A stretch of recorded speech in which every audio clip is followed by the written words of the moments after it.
Vous êtes sur TV5 Monde, bienvenue si vous nous rejoignez dans 64 minutes, c'est l'heure de 64 débats, 40 jours de guerre et un cessez-le-feu de 2 semaines. Que va-t-il maintenant se passer?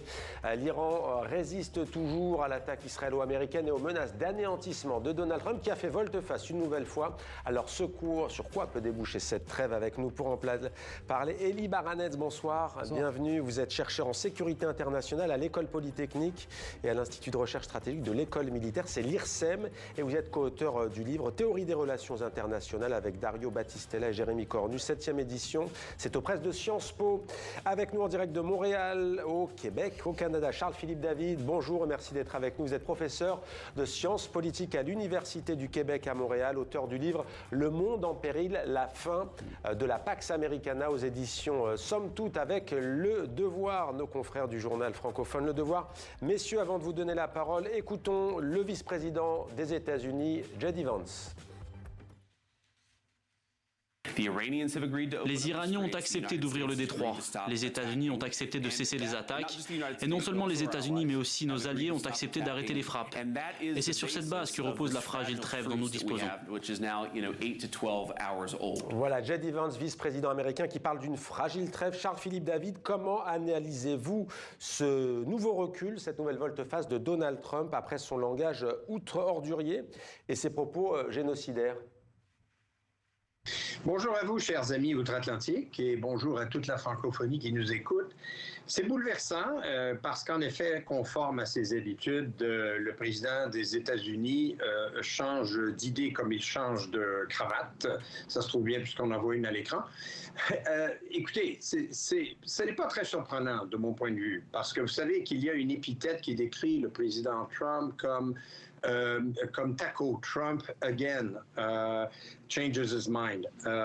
Donc Trump recule encore, ça serait dit en français. Je pense que c'est une bonne nouvelle dans la mesure où pour les Iraniens, ils peuvent un petit peu souffler mieux aujourd'hui qu'hier et ne pas craindre le pire, parce que le pire vraiment était à craindre hier.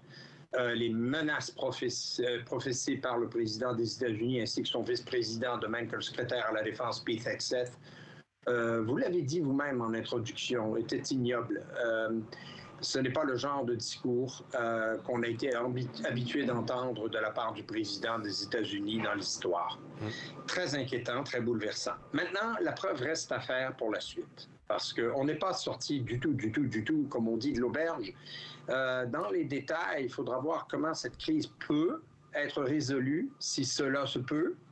Il est clair qu'il y a des paramètres de discussion, mais ce n'est pas encore très convaincant, ou du moins, en tout cas, je ne suis pas très convaincu que ces paramètres vont obligatoirement, nécessairement tenir le coup, étant donné l'instabilité et la fragilité de cet accord. Alors justement, sur le nucléaire. Ouais, justement, oui. Charles-Philippe David, restez avec nous. Juste une réaction peut-être d'Elie Baranetz, spécialiste de sécurité internationale. Comment interprétez-vous cet accord de 2 semaines? C'est la première fois, d'ailleurs, on ne le dit peut-être pas assez, qu'il y a une telle trêve depuis le début du conflit, 2 semaines, sur un conflit qui dure depuis 40 jours. Il y a au moins 2 manières de le voir. La première, c'est d'être plutôt optimiste, comme beaucoup de gens le sont. Et au-delà de ça, au-delà du simple fait que cet accord existe, il y a le fait que, manifestement, on a 2 belligérants qui souhaitent que les choses s'arrêtent. C'est-à-dire que 2 belligérants qui sont très fatigués pour des raisons différentes. Alors l'Iran, forcément, après ses exsangues, a été très très durement frappé d'un point de vue militaire. Alors on insiste sur le fait que les États-Unis ont plus de difficultés que ce qui avait été annoncé. En réalité, sur le terrain, les succès sont majeurs du point de vue strictement militaire. L'Iran, la marine, beaucoup d'infrastructures sont diminuées. Et se projette au moyen terme avec beaucoup de difficultés, même je dirais économiques de manière générale, plus que le nombre de roquettes ou le nombre de missiles que vous avez. Et d'un autre côté, vous avez les États-Unis qui se rendent compte, avec Donald Trump en premier lieu, que l'écart entre ce qui avait été annoncé et ce qui se passe sur le terrain commence à être très grand. Une partie de sa base qui ne le suit plus. Et donc, forcément, une envie cumulative des deux côtés de vouloir s'arrêter. Et ce qui est peut-être encourageant, c'est que les deux crient victoire. Ça peut paraître quelque part un mauvais signe, mais en réalité, c'est ce que les deux cherchent à faire ici. Donc, indépendamment de ce qui se passe sur le terrain, les deux cherchent forcément à vouloir apparaître comme les gagnants. Ce qui va se passer maintenant, c'est de se dire, est-ce que les deux vont jouer le jeu de manière à laisser l'autre pouvoir continuer à crier victoire, ce jeu un petit peu qui ne rime à rien du point de vue purement stratégique, mais qui est très important politiquement à la fois pour l'un et pour l'autre, sachant que parallèlement, et c'est le grand risque, il y a plein de raisons pour lesquelles cette trêve peut ne pas fonctionner, ou alors si cette trêve dure, la paix peut cesser de devenir pérenne, même dans les projections. Ouais, Charles-Philippe David, alors le président américain donc semble plutôt satisfait, les Iraniens aussi. Est-ce que vous partagez le point de vue d'Eli Baranetz ? Le point de vue de notre collègue est tout à fait défendable. C'est une analyse très rationnelle et stratégique, comme il se doit du conflit et de ses suites. En fait, j'émettrai un bémol. Pour moi, et selon moi, et ça c'est le point de vue d'un Nord-Américain, il ne faut pas prêter des intentions trop rationnelles aux gestes et aux décisions de Donald Trump. Autrement dit, on a tendance à surrationaliser la prise de décision de Donald Trump. Ce qui, pour vous, pour Élie ou pour moi, peut paraître quelque chose de rationnel, ne l'est pas tout à fait pour le président des États-Unis. Par contre, il a parfaitement raison quand il dit que les deux peuvent proclamer victoire, parce qu'il est vrai que chacun obtient quelque chose dans cet accord de cessez-le-feu. Pour Donald Trump, le talon d'Achille, c'est le détroit d'Ormuz, pour lequel d'ailleurs il a utilisé des mots grossiers que je n'oserais répéter ici en ondes. Donald Trump, vraiment, pour lui, le principal problème que pose l'Iran, c'est le pétrole et le passage dans le détroit d'Ormuz. Si, et je dis bien si, et souligner le si plusieurs fois, il obtient véritablement que pendant 2 semaines, le trafic maritime dans le détroit soit non entravé, soit libre de circulation. Ce sera en effet une victoire, entre guillemets, pour lui. Ouais. Mais par contre, les conditions iraniennes, les conditions iraniennes sont très sévères et elles sont en 10 points et je suis pas du tout convaincu que, peut-être c'est d'ailleurs l'intention des Iraniens, c'est de faire des demandes maximalistes que les Américains vont accepter. Enfin, les négociateurs américains dépêchés par Donald Trump accepteront même la plupart de ces conditions parce qu'elles sont très, très rigides. Et c'est pour cela que l'Iran crie victoire, c'est de dire nous obtiendrons ces conditions, ça reste à voir. Et en tout cas, des négociations qui doivent débuter après-demain, vendredi, à Islamabad, au Pakistan. Vous parliez de l'irrationalité des paroles du président américain. J'aimerais vous entendre à ce sujet tous les deux, mais d'abord, je vous propose d'écouter 2 citoyennes américaines. On donne la parole à des officiels, J.D. Vance tout à l'heure. Regardez plutôt ce que disent ces 2 femmes américaines à propos de leur président. Je pense que cela ne résout aucun problème. Il devrait être menotté dès maintenant, ce soir même. Le monde ne peut pas laisser ce fou rester au pouvoir. Il représente un danger pour nous tous. 2 semaines, ça ne change rien. Cela doit cesser maintenant. Je ne prends plus rien de ce qu'il dit au sérieux. Il est tellement hypocrite, il faut le destituer. Voilà, 2 manifestantes au cours d'un rassemblement anti-guerre. Une réaction à ces propos, on l'évoquait dans la première partie avec notre correspondante Elisabeth Guedel. On commence à parler de ce 25e amendement de la Constitution. Que vous inspire cette question de la santé mentale de Donald Trump ? Oui. Alors, c'est une question qu'on s'était déjà posée lors du premier mandat. Ouais. Alors, de manière peut-être moins éclatante, c'est clairement aussi une réaction à son dernier tweet sur Truth Social, pardon. C'est quelque chose sur lequel il a essayé de jouer. On l'a souvent associé à ce qu'on appelle la Madman Theory, donc paraître suffisamment fou pour finalement risquer de mettre tout le monde au bord de l'abîme et pouvoir récolter ensuite ce qu'on veut, sachant que c'est une sorte de folie jouée qui est un exercice d'équilibrisme parce qu'il faut paraître suffisamment fou pour faire n'importe quoi et donc faire peur. Mais vous, spécialiste de sécurité internationale, c'est dangereux ou pas pour la sécurité mondiale d'avoir un tel président aujourd'hui ? J'y venais. Et donc, justement, si vous paraissez comme trop fou, finalement, on risque de ne pas vous donner ce que vous avez envie parce qu'on ne sait pas si vous allez respecter votre parole. Donc, c'est quelque chose qui peut être dangereux, mais je ne suis même pas sûr que c'est vraiment ce qu'il a envie de faire parce que je ne crois pas qu'il faille lui prêter montrer une rationalité stratégique en termes de sécurité internationale, parce que je ne crois pas qu'il soit vraiment intéressé par ce qui se passe sur le terrain et qu'il n'a pas de véritable grande stratégie.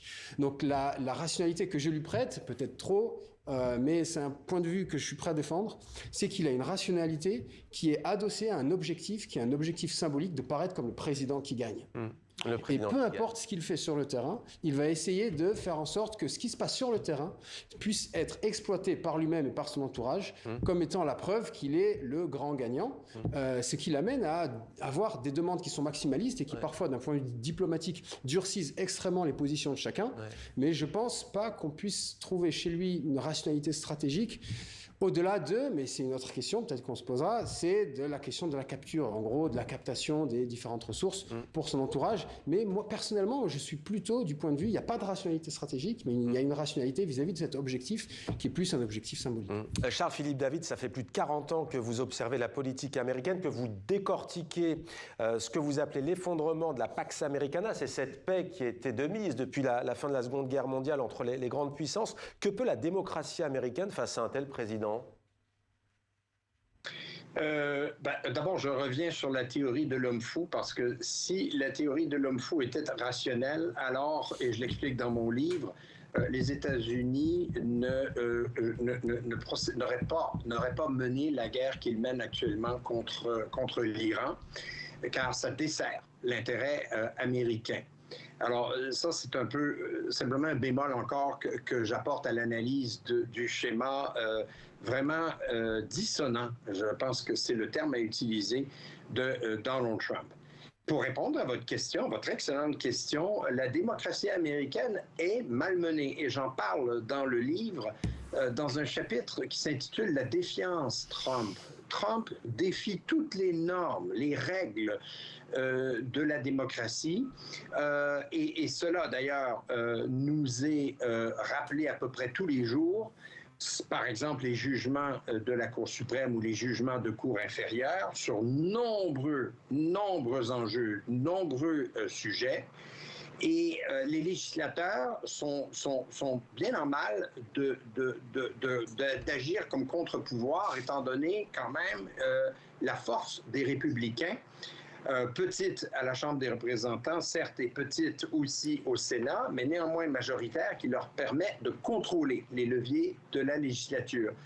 Et l'opinion publique et les médias, souvent, j'ai l'impression, c'est moins vrai aujourd'hui, remarquez, ça devient de moins en moins vrai, ont d'une part eu peur des actions de Donald Trump et de son administration. Pensez à la police de l'immigration. Déjà ça, c'est de quoi avoir peur au sein de beaucoup de communautés.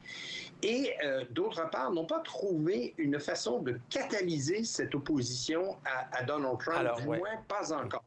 Mais, et je termine, je pense que les élections de mi-mandat risque d'offrir au Parti démocrate, peut-être, ou assurément, une chance de trouver des porte-paroles puissants pour s'opposer à l'administration Trump et finalement préparer tranquillement les élections bien imprévisibles, les élections présidentielles de 2028. 40e jour de guerre. On va maintenant voir avec vous, messieurs, si pour les États-Unis et Israël, l'ennemi commun, c'est l'Iran, est-ce que ces pays ont des divergences profondes? Est-ce que ces deux grands alliés ont des divergences profondes?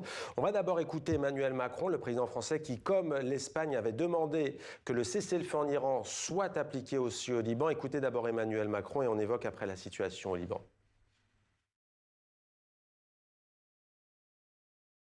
Nous l'avons dit et redit depuis le début de ce conflit, depuis près de 40 jours.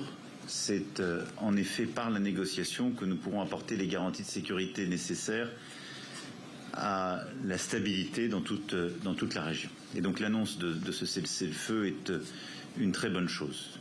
Notre souhait dans ce contexte, c'est de nous assurer que le cessez-le-feu inclut pleinement le Liban. C'est d'autre part de nous assurer que le mécanisme de coordination qui existe depuis plusieurs mois et qui inclut les États-Unis et la France soit pleinement réactivé. Et c'est de renforcer le soutien aux forces armées libanaises pour pleinement reprendre le contrôle de leur territoire et lutter efficacement contre le Hezbollah. Elie Baranets appelle rester lettre morte de la France et de l'Espagne. Journée la plus sanglante au Liban depuis 38 jours, depuis les hostilités entre le Hezbollah et l'armée israélienne. Est-ce que vous diriez ce soir que la réponse israélienne est savamment calculée? Est-ce qu'il y a derrière ces bombardements massifs un message adressé aux États-Unis de Donald Trump et à la communauté internationale? Le message, je ne suis pas certain, ou en tout cas que ce soit en ces termes-là. Je pense que s'ils peuvent communiquer entre eux, ils le font par des canaux qui ne sont pas les nôtres. Depuis le début de cette guerre, en fait, Israël et les États-Unis ne sont pas du tout alignés. Pour Israël, c'est une question sécuritaire absolument centrale pour laquelle s'occuper, je dirais, uniquement de la perspective du décideur qu'est Netanyahou est finalement moins pertinente que pour d'autres conflits. Et vous avez un ensemble d'acteurs politiques en interne qui considèrent que c'est important, avec une vision, même si Israël n'est pas caractérisé par sa vision à long terme, ça reste un enjeu substantiel, plus de long terme et essentiel pour eux, alors que du point de vue américain, vous avez l'opportunité qui a été perçue ainsi de faire un gros coup avec un capital politique bien moindre, un seuil de tolérance bien moindre aussi en interne, et forcément une sensibilité à des signaux qui vont être complètement différents. L'opposition israélienne dénonce, je cite, un désastre diplomatique, non pas au soir de ces bombardements massifs, notamment sur Beyrouth, mais sur le cessez-le-feu en Iran. Est-ce que, selon vous, c'est un revers diplomatique pour le Premier ministre israélien Benjamin Netanyahou? À vrai dire, le revers diplomatique, il a eu beaucoup de succès jusqu'à présent. Ce qui va compter pour lui, ce sera la manière dont il va réussir à cadrer les choses.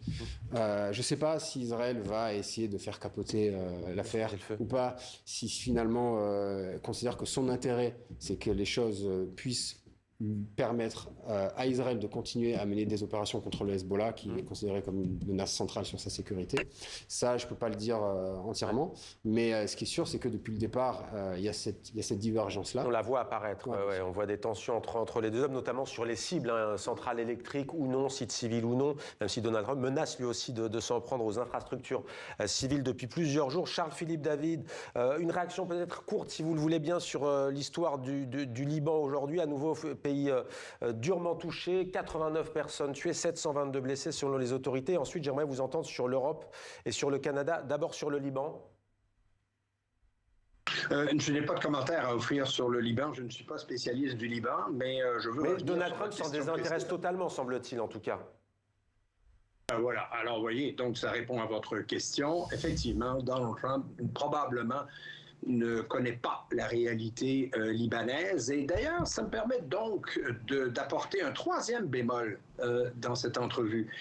Je pense que le fait qu'il se désintéresse du Liban confirme la thèse, du moins, en tout cas en Amérique du Nord, qui prévaut. C'est celle d'une influence, je ne dirais pas totale, mais d'une influence énorme du premier ministre Netanyahou dans les décisions de Donald Trump. Pour des raisons à la fois historiques et géopolitiques, le premier ministre d'Israël a su influencer habilement le président des États-Unis pour l'amener, pas une fois, mais plusieurs fois, à obtempérer finalement et avaliser à peu près tous les désirs et avaliser tous les objectifs visés par le gouvernement israélien. Alors, il nous reste une minute, donc, si vous le voulez bien, Charles-Philippe David. Attendez. Ouais. Ah, allez-y, j'aurais pas le temps de poser d'autres questions. Le Liban fait partie de cette équation. Je suis certain que là-dessus, Donald Trump n'a pas à poser son veto à quelconque opération israélienne au Liban. Et je pense que la synergie, à la fois militaire et politique, entre les deux pays lors des attaques de cette guerre en Iran démontre plutôt, à mon humble avis, une coordination extrême. Vous avez remarqué qu'il n'y a pas eu d'anicroche ni de tir l'un contre l'autre, ce qui est toujours possible dans une intensité de guerre comme celle que l'on vit depuis 38 jours. Écoutez, il est remarquable de constater à quel point ces deux forces armées ont collaboré étroitement pour procéder à des milliers de tirs, précis ou pas, sur des cibles et des agglomérations iraniennes. Merci beaucoup, Charles-Philippe David. Une information qui nous parvient à l'instant. Israël dit que rien n'est fini après le cessez-le-feu avec l'Iran, ce qui corrobore ce que vous disiez, à savoir deux stratégies et deux visions différentes sur ce conflit. Et nous n'avons pas le temps, mais ce n'est que partie remise, Charles-Philippe David. Je voulais juste vous donner effectivement la position de l'Union européenne et du Canada qui appelle à construire le plus rapidement possible une paix pour la région. Merci beaucoup, Elie Baranetz. Merci à vous, Charles-Philippe David, d'avoir été avec nous et merci pour vos éclairages respectifs.